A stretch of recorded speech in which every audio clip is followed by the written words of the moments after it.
The silver ship came down from the sky on a Tuesday. It landed in the middle of a wheat field in Kansas, creating no blast, making no sound. By nightfall, every screen on Earth showed the same message. We come in peace. We are the Galactic Assembly. Captain Jack Miller watched the broadcast from his apartment in Washington. A career soldier with 20 years of service, he laughed at first. Looks like a movie trailer, he told his empty living room. Then the president came on and confirmed it was real. 3 days later, Jack found himself in a room with the alien visitors. They looked almost human, except for their blue skin and eyes that were too large. The tallest one, who called himself Ambassador Trell, spoke perfect English. We have watched Earth for many years, Trell said. You have reached the technological level where you can join us. The room was full of Earth's best, scientists, leaders, and soldiers like Jack. Next to him sat Dr. Lisa Reed, Earth's top diplomat. She leaned forward with interest. What is this Galactic Assembly? She asked. We are 32 species who work together, Trell explained. We share knowledge, trade, and protect each other. Earth can join as an associate member. After a trial period, you may become full members. Jack noticed something odd about the aliens. When he mentioned his military background, they seemed uncomfortable. When he asked about their weapons, they changed the subject. 1 week later, Jack and Lisa boarded the alien ship. They were Earth's chosen representatives to visit the Assembly's home station. The journey took 3 days. Jack spent most of it looking out the window at the stars. He had never imagined leaving Earth, but here he was, flying through space. The Assembly station was huge, a metal ring bigger than any city Jack had ever seen. Inside, aliens of all shapes and sizes moved through wide halls. Some looked like tall insects. Others were floating balls of light. Jack felt very small and very human. At the welcome dinner, the Assembly members showed off their cultures. There was music, art, and strange foods. When it was Earth's turn, Lisa gave a speech about human achievement. Jack decided to demonstrate a basic fighting move, a simple takedown he taught new recruits. The room went silent. Several aliens backed away. One small green creature actually hid under a table. What's wrong? Jack asked, confused. Trell's blue face had turned almost white. Captain Miller, most species in the galaxy stopped physical fighting thousands of years ago. The idea of hurting another being for any reason is shocking to them, even for defense. Lisa asked. Our technologies protect us without harm, Trell explained. The concept of combat, as you understand, it is forgotten history to most Assembly species. Later, in their private quarters, Jack and Lisa talked about what happened. They're afraid of us, Jack said. Did you see their faces when I showed that simple move? Lisa nodded. They've evolved past violence. We haven't. Is that good or bad for Earth? Jack wondered. I don't know, Lisa said, looking out at the stars. But I think we've just learned something important about why they've been watching us for so long. Jack thought about Earth's long history of war, about how humans had fought each other for thousands of years, about how every advance in technology had led to better ways to fight. They're not just studying us, he realized. They're containing us. Lisa looked troubled. And now they've invited the wolves into their house. Neither of them knew then how right they were, or how soon the galaxy would need those wolves. 3 years passed since Earth joined the Galactic Assembly as an associate member. Humans learned quickly about space travel, alien cultures, and new technologies. But the Assembly kept military knowledge from them. It's for the best, they said. Humans are not ready. Captain Jack Miller now worked at the new Earth Embassy on the Assembly station. He had grown used to the strange looks he got from aliens. They still feared humans, though they tried to hide it. One morning, alarms rang throughout the station. Jack ran to the command center where Lisa Reed was already talking with Assembly leaders. What's happening? Jack asked. Trell, now a friend, looked worried. The Drex have attacked our research base at Proxima Centauri. Jack knew about the Drex. They were not part of the assembly. They were raiders who took what they wanted. Proxima is close to Earth, Lisa said. What are you doing about it? We've sent peacekeepers, Trell replied. They will talk to the Drex. Jack couldn't believe it. Talk, while your people are being attacked. Violence is not our way, Trell said firmly. 3 days later, bad news came. The peacekeepers had failed. The Drex had captured the research base and taken 50 scientists hostage. They demanded assembly technology as ransom. At an emergency meeting, Jack watched as the Assembly Council argued about what to do. We cannot give them weapons, one alien said. But we cannot let our people die, another replied. They talked for hours but did nothing. Jack had seen enough. He found his friend Tom Reed, Lisa's brother and a fellow soldier from Earth. We need to do something, Jack said. The assembly won't act. Tom nodded. I have a small ship and 6 ex-military humans working here. That's all we need. The assembly will be angry, Jack warned. Better to ask forgiveness than permission, Tom replied with a smile. That night, Tom's ship left the station secretly. Jack stayed behind to cover for them. Lisa knew but said nothing. 2 days later, chaos erupted on the assembly station when news came from Proxima. The hostages were free. The Drex attackers had been defeated. How? Trell asked in the command center, looking at the reports. Our peacekeepers were still waiting for approval to approach. Then they saw the video. 7 humans in simple armor, using hand weapons and clever traps, had entered the base at night. The Drex, who had never faced human tactics, fell quickly. Not a single hostage was harmed. The Assembly Council was furious. They called Jack and Lisa to explain. Humans had no authority to intervene, one council member said. While you talked, people were dying, Jack replied. Tom did what needed to be done. The aliens showed them more video. Jack watched as Tom's team moved through the base. They used smoke to blind the Drex. They set traps. They fought hand-to-hand when needed. To Jack, it looked like basic rescue training. To the aliens, it was horrifying. This is barbaric, one council member whispered. This is effective, Lisa countered. All hostages saved. Minimal casualties even among the attackers. As they left the council chamber, Jack noticed something new in the eyes of the aliens they passed.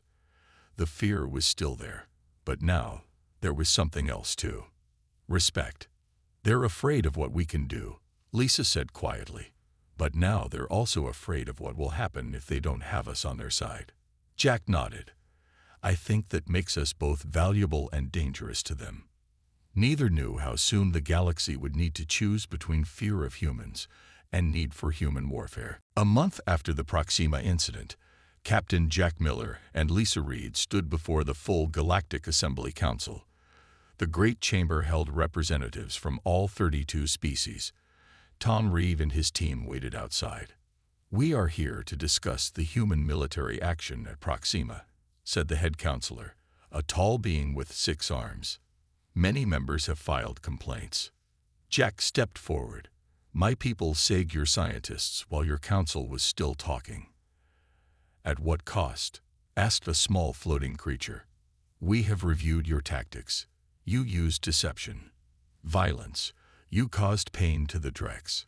We stopped killers without a single death, Tom argued. Where we come from, that's a success. The council showed recordings from the base. The screens displayed Tom's team using smoke grenades, setting traps, and fighting hand-to-hand. To Jack, it looked like a clean operation, but the aliens watched in horror. Is this how humans solve all problems? Asked Trell. Only when talking fails, Lisa said. We prefer peace too. An old alien with crystal skin stood up. I have studied Earth history. Your kind has fought wars for thousands of years. You build weapons before medicine. You train your young to kill. Not exactly, Jack began, but the alien continued. Our records show that most advanced species outgrow violence. They develop technology that makes war unnecessary. But humans Humans keep finding new ways to fight. The chamber went quiet. Jack looked around and realized the truth. These beings genuinely could not understand human warfare. The concept of tactical advantage, of acceptable losses, of fighting to win. These ideas were alien to them. Lisa tried a different approach. Our history of conflict has given us strengths too. We are survivors. We are problem solvers. We take action when needed. And sometimes before it's needed, said a council member. Your preemptive strikes trouble us greatly. Jack stepped forward again. Look at the results. Your scientists are alive. The Drex are gone. No deaths on either side. The council members talked among themselves. Finally, the head counselor spoke. We acknowledge that human intervention saved our people. For this, we are grateful, but your methods disturbed the assembly deeply. Trell stood up. I move that we place restrictions on human military activity within assembly space. What? Jack asked, surprised. You're restricting us for helping you. The vote was quick. The motion passed almost unanimously. Earth will remain an associate member, the head counselor announced. But humans may not bring weapons onto assembly stations or ships. No human military vessels may travel beyond your solar system without approval. And humans will not participate in any assembly security operations. As they left the chamber, Jack felt angry. They're punishing us for being effective. Lisa looked thoughtful. No, they're afraid of us. They've built a peaceful society, and we represent something they thought was extinct, the warrior. Tom laughed bitterly. Some thanks for saving their people. There's something else, Lisa said quietly. Did you notice how they kept talking about most advanced species outgrowing violence? What about the others? Jack stopped walking. You think there are threats out there that the assembly can't handle with their peaceful methods? I think they've been lucky, Lisa replied. The galaxy is a big place. What happens when they meet something that won't talk? Something that understands warfare like we do? Back in his quarters, Jack looked at the stars through his window. The assembly had restricted humans because they feared what humans could do. But Jack wondered if someday they might need exactly what they feared. He didn't know it then, but that day was coming sooner than anyone expected. 6 months after the Proxima incident, an emergency signal reached Earth. Jack and Lisa were called to a secure room at the human embassy. Trell was waiting for them, his blue skin pale with worry. We have a problem, he said, a big one. The screen showed images of destroyed assembly ships and burning space stations. What happened? Jack asked. They call themselves the Voidborn, Trell said. They appeared from unmapped space 3 weeks ago. They've attacked 12 assembly worlds already. Lisa studied the images. What do they want? We don't know, Trell admitted. They don't respond to communication. They just destroy. Jack watched footage of an assembly defense ship facing a Voidborn vessel. The assembly ship fired non-lethal weapons designed to disable systems. The Voidborn ship simply absorbed the hits and then blasted the assembly ship to pieces. Your weapons aren't working, Jack observed. They're not meant to kill, Trell said. All our technology is designed for minimal harm. And the Voidborn know this, Lisa added. They're exploiting your weakness. Trell looked down. The council is still debating how to respond. They believe peaceful contact is possible. Jack and Lisa shared a look. They both knew what was coming. You need our help, Jack said. Human help. Not officially, Trell replied quietly. The council would never approve. But some of us, we see the reality. 2 days later, Jack stood before Earth's leaders. He showed them the Voidborn attacks and explained the situation. The Assembly's official position is to seek peaceful contact, he said. But a group of Assembly members secretly asked for our help. Why would we help? Asked the Earth President. They restricted our military after we saved their people. Lisa stepped forward. Because the Voidborn won't stop with the Assembly. Earth is part of this galaxy now. After hours of debate, Earth made its decision. They would help, but on their terms. Jack and Tom Reed were put in charge of Operation Last Resort, Earth's secret response to the Voidborn threat. Their first task was to gather information. Using small, unmarked ships, human scouts visited attacked worlds. They collected data on Voidborn tactics, weapons, and weaknesses. Unlike the assembly, humans looked specifically for ways to fight. They always hit hard and fast, Tom said during a planning meeting. No warning, maximum damage. Like predators, Jack noted. They're hunting, not making war. And the assembly is prey that doesn't know how to fight back, Lisa added. For 2 weeks, they studied the enemy while the assembly continued to lose ships and stations. 3 more worlds fell to the Voidborn. Finally, Jack presented their findings to a secret meeting. Representatives from 4 assembly species had joined Earth's plan. They knew the Council's peaceful approach was failing. The Voidborn hit hard because they've never faced resistance, Jack explained. They expect the assembly to react the same way every time, with non-lethal defense and attempts to communicate. So what do we do? Asked a representative from a world that had barely escaped attack. Jack smiled grimly. We do what humans have always done when facing a stronger enemy. We change the rules. He revealed their plan. Earth would deploy its first battle fleet in space. Not the big ships the assembly expected, but small, fast vessels with experienced soldiers. They would use tactics the Voidborn had never seen before. This goes against everything the assembly believes, Trell warned. Sometimes survival requires difficult choices, Lisa replied. As the meeting ended, Jack looked at the star map showing Voidborn attacks. The enemy was moving in a pattern, heading toward more populated worlds. They need to be stopped, he said quietly, and peaceful methods won't work. What no one said aloud was the truth they all knew. The galaxy was about to witness human warfare unleashed. Admiral Ben Gray stood on the bridge of the Earth ship Defiance. Around him, 20 small but powerful warships moved into position. Each carried elite soldiers trained for space combat. All ships report ready, sir, said his second-in-command. The admiral nodded.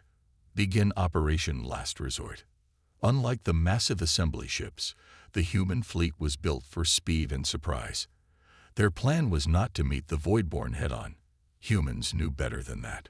The Voidborn expect enemies to come straight at them, Jack had explained during planning.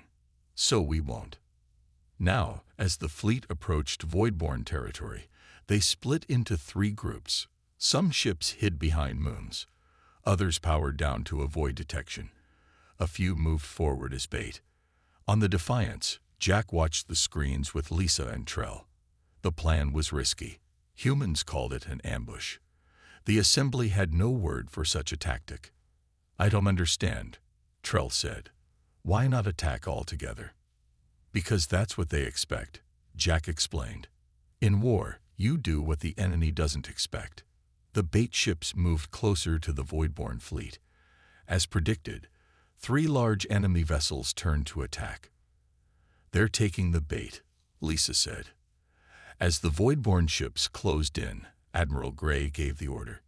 Now, human ships powered up from their hiding places. They attacked the Voidborn from 3 directions at once. The enemy, caught by surprise, could not respond quickly enough. Target their engines and weapons, Gray ordered. Disable them first.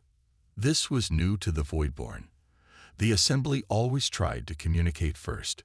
Humans went straight for the kill. In 30 minutes, 2 Voidborn ships were crippled. The 3rd managed to escape. Let it go, Gray said when a captain wanted to chase it. It will tell the others what happened.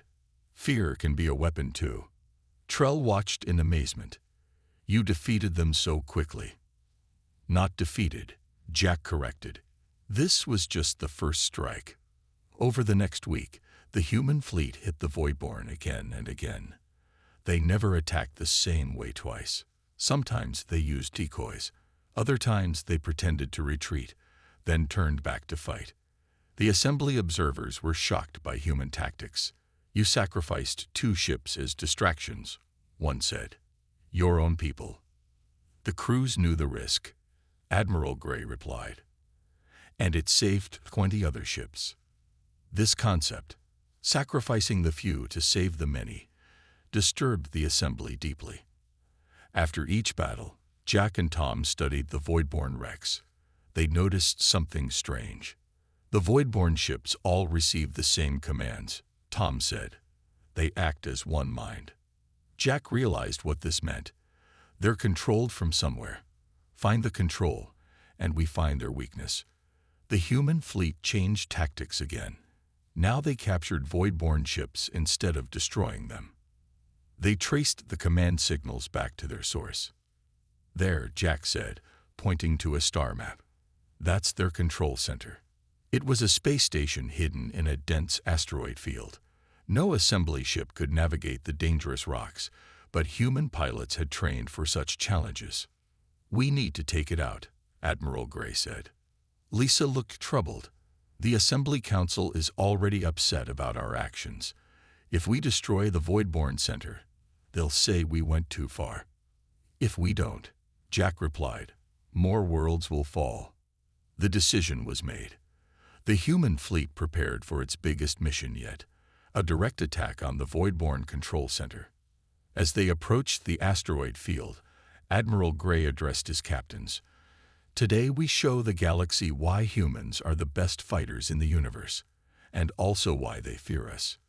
The final battle was about to begin, and with it, the true unveiling of human warfare. The human fleet approached the asteroid field where the Voidborn Control Center hid. Navigating through the spinning rocks required skill no computer could match. Send in the scout ships first, Admiral Gray ordered. 6 pilots. Our best. Jack watched from the command room as small one-person ships darted between asteroids. 2 hit rocks and spun away, damaged but not destroyed. The other 4 made it through. Path confirmed. Came the radio message. It's tight, but possible. Admiral Gray addressed the fleet. This mission has a 30% chance of ship loss. Anyone who wants to stay behind can do so. Not a single captain declined the mission. Trell, watching from the back of the room, looked shocked. 30%. And they still go. That's what humans do, Lisa told him.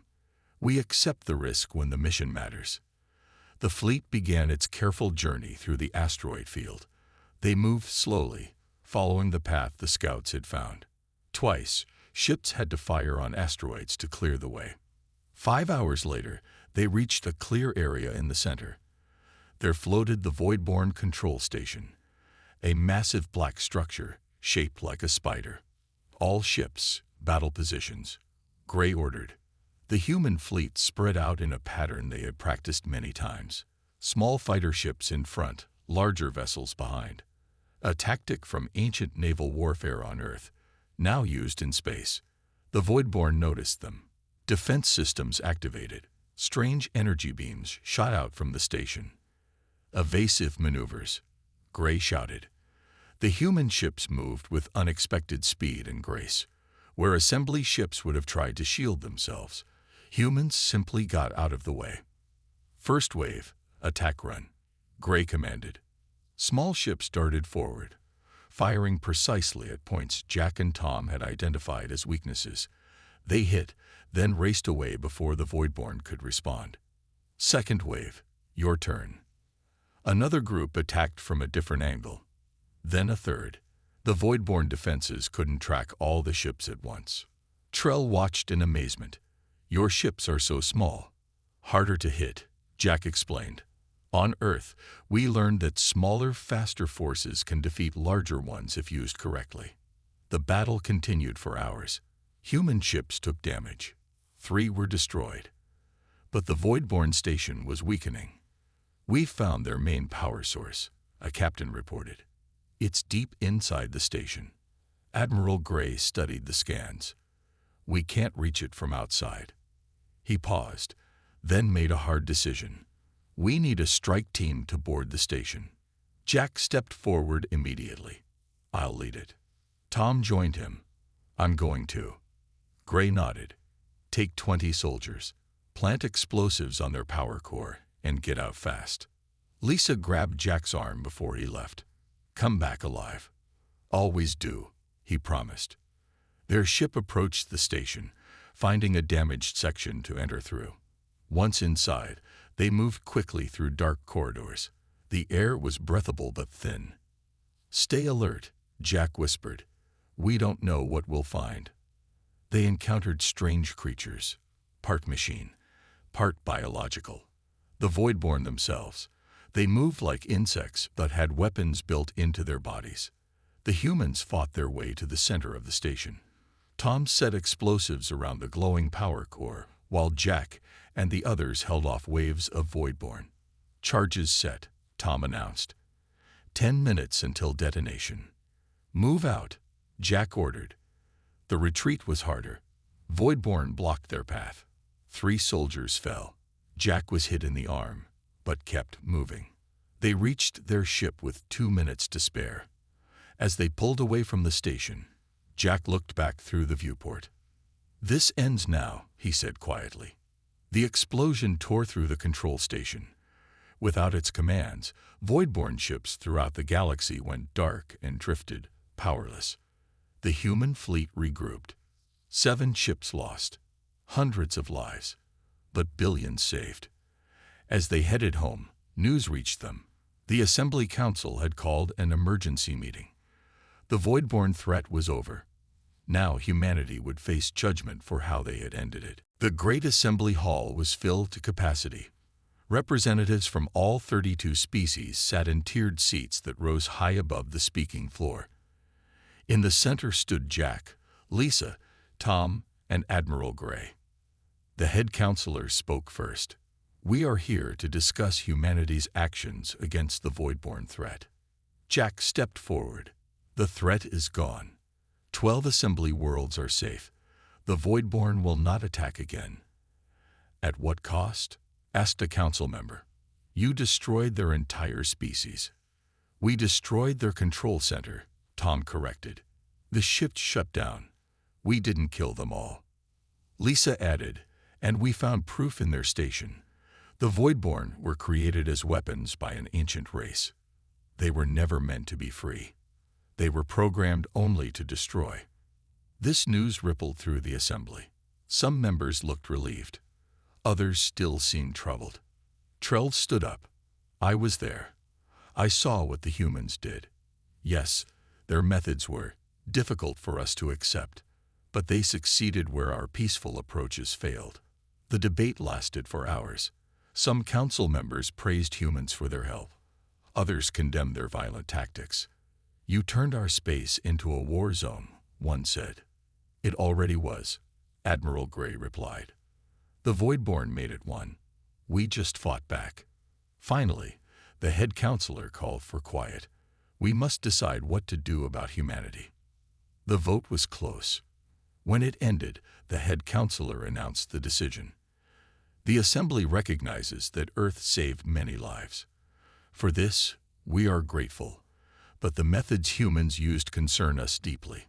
The assembly cannot allow such warfare in our civilized galaxy. Jack felt his stomach tighten. Were they going to punish Earth after all? Therefore, we have created the Terran Containment Act. Humans are formally banned from participating in any galactic conflicts. Earth may maintain its own defense forces, but cannot export weapons or military tactics to any assembly world. You're containing us, Lisa said. After we saved you. We are protecting the galaxy, the head counselor replied, including from the darker aspects of humanity. There was one more part to the decision. The assembly would establish a small human consultation division, a group of humans who could advise in extreme emergencies, but never directly fight. As they left the chamber, Jack felt angry. We did what they couldn't do, and now they lock us away. Lisa looked thoughtful. Not exactly. They fear us, yes, but they've also created an official place for us. They know they might need us again. As advisors only, Tom said bitterly. For now, Lisa replied. Rules change when survival is at stake.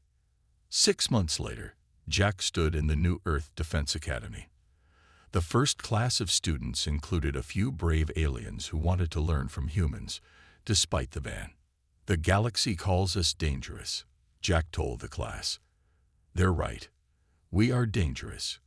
To those who threaten peace. Our history of warfare gave us skills the assembly lacks. They may not like our methods, but they respect our results." Lisa, now director of the academy, joined him. "The ban is not punishment. It's fear. And sometimes fear is reasonable. Humans know how to wage war in ways that terrify peaceful species. That makes us both outcasts and protectors." That evening, they received a private message from Trell.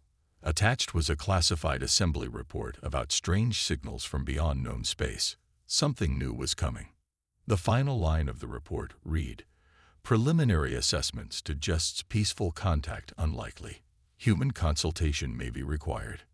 Jack smiled as he read it. The galaxy had banned humans from battle, not because they were useless, but because they were too effective, too dangerous, too human. And somewhere in the darkness of space, new threats were coming that would test that ban.